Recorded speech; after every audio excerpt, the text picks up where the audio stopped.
How we doing, everybody? Kevin Engebretson. I was a senior on the 2002 Cardinal football team, one of 38 seniors on that squad.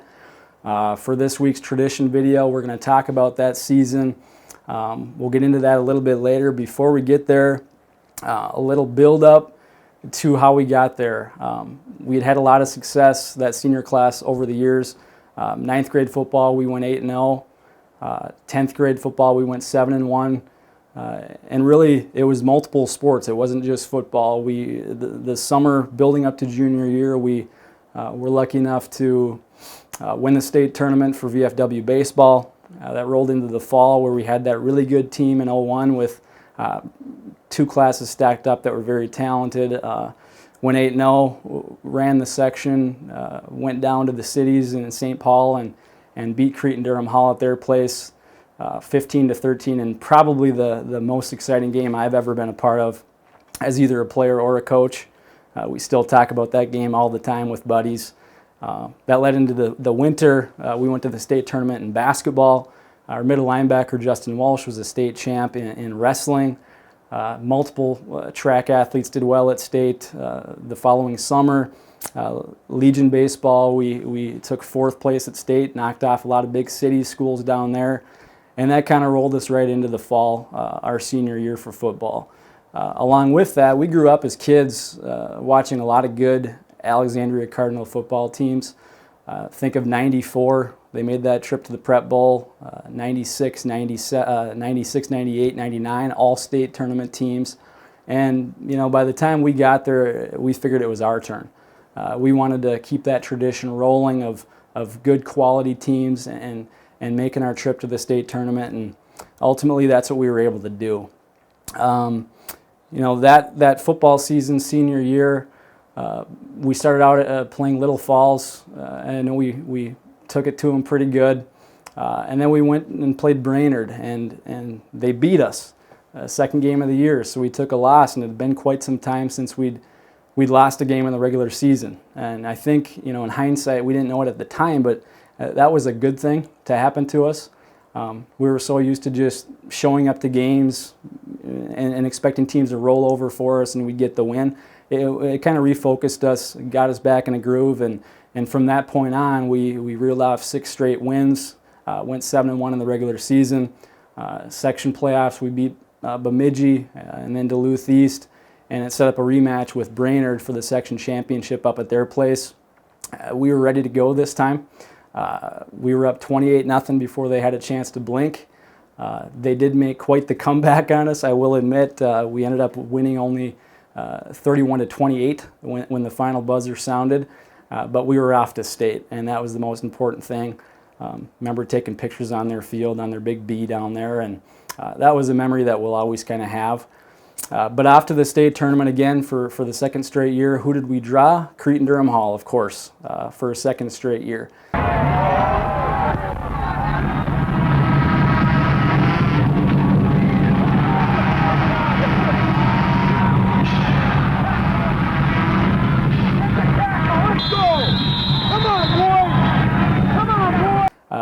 We knew what they were. We knew their tradition. Very good team again in 2002. But really, we had a group of guys that didn't really care about all that because, more importantly, we knew who we were and we knew what we could do as a team. We believed in each other and ourselves, and come game time, it was go time. And our mentality was, whenever we go out and play a game, whoever we're playing, we're going to win. So that was kind of the takeaway from that group of kids that we had. So that Cretin game, that was back in the day when the home team actually got to host the first round of state. So we played that game at good old Citizens Field over at Jefferson Senior High School. I actually have a picture of that field right above me. You can't see it in the camera, but I got that thing blown up. So as you can imagine, a lot of good memories at that field. This night was one of them.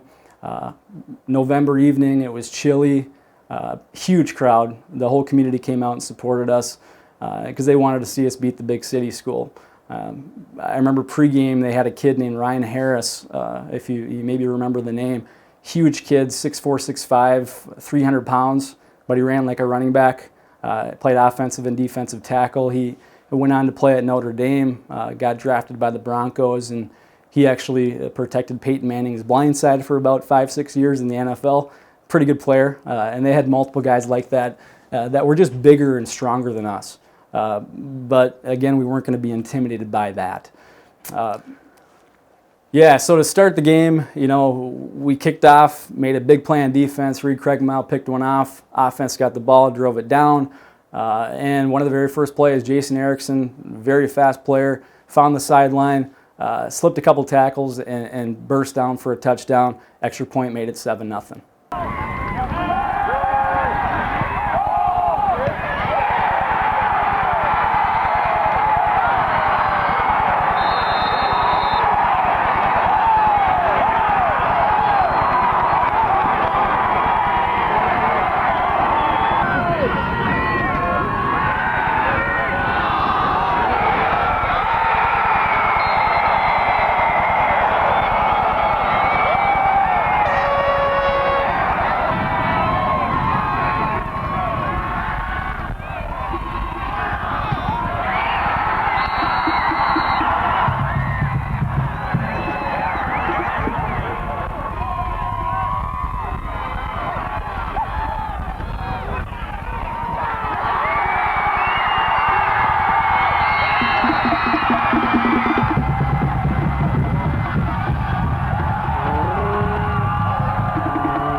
Next possession, defense again set the tone. John Kostreba, strip, we recovered it.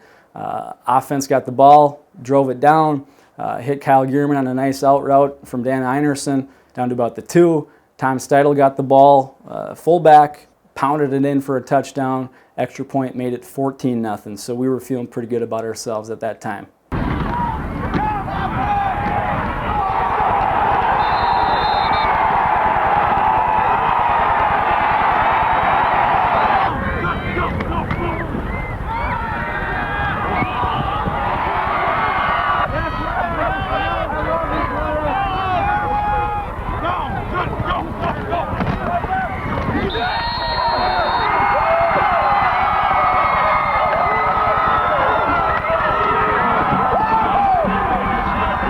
Yeah, then in the second quarter, Cretin really started to battle back.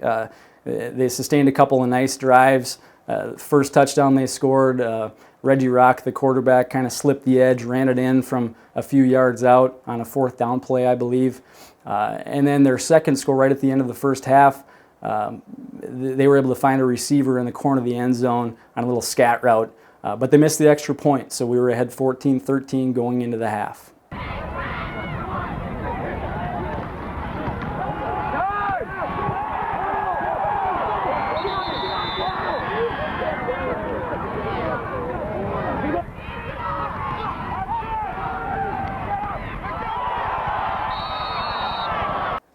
We went into the locker room, at Citizens Field. We have the old shed down there. We went in there, and every once in a while as a player, you remember little things.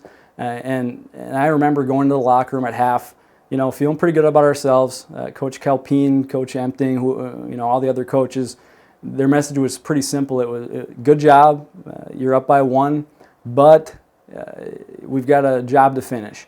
And the way that you came out and set the tone to start the game, we got to do the same thing right now to start the second half. And we got the ball on a kickoff, very first play, kickoff. Mike Kluver called a middle cross return. Jason Erickson caught the ball, found a seam, turned on the jets, and was burning down the field for a touchdown. Took it to the house, and before you knew it, it was 21-13 about 15 seconds into the half.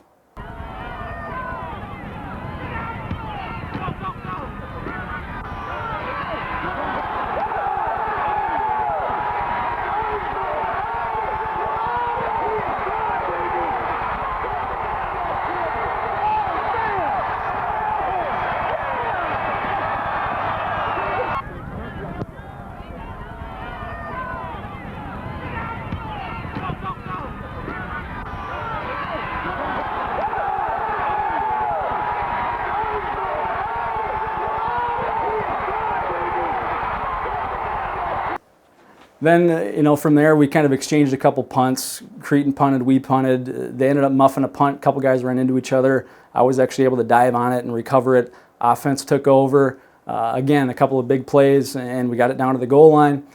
Tom Seidel, again, pounded one in off the right side for a touchdown. Extra point made it 28-13.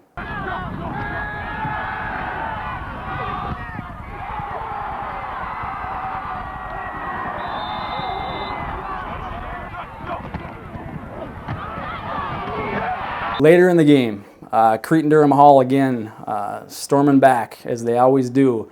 They picked up a big 4th down in one play, got the first down, and were able to scamper it in, but they had to go for 2. Remember, they were down by quite a few scores. They wanted to get it to a 1-possession game.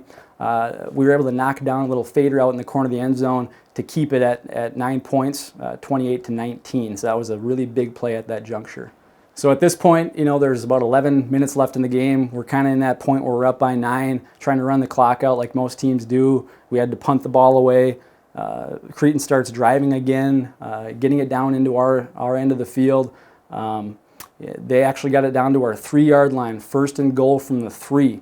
They ran a play up the gut. We stuffed it. Second play, they threw a little pass out to the flats, knocked it down. They ran their big fullback B, Genie, off the right side, and we stuffed it. 4th down. They bring their field goal unit out, trying to make it a 6-point game. Special teams again. Ryan Empter coming off the edge, flying hard, blocked the field goal. Place went absolutely nuts. Kept the score at 28-19. Never forget that play. The field was on fire. The crowd was electric. Band was pumping. Awesome play by Ryan Empter.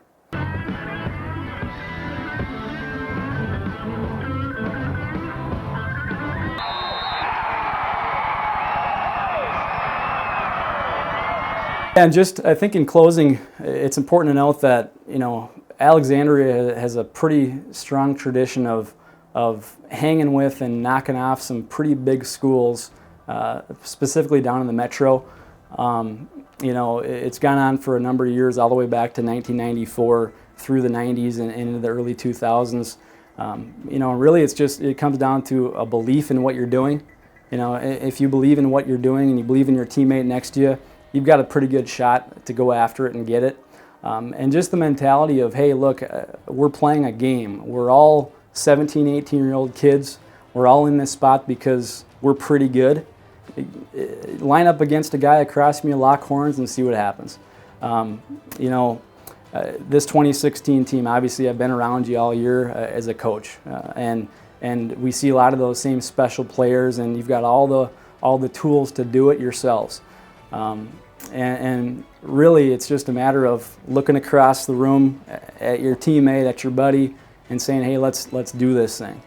And, at the end of the day, it's all about competing with your buddies and making memories. You guys have a chance here Saturday night to do the exact same thing. St. Cloud State, 8 o'clock, Elk River coming to town. Going to be a huge crowd, great atmosphere, under the lights, and really that's what high school football is all about. I think my advice to you is just go out there, have fun, and give it your best shot. Really have the mentality that, hey, look, we can win this game. Because if you do that, I think you've got a great shot to go get it.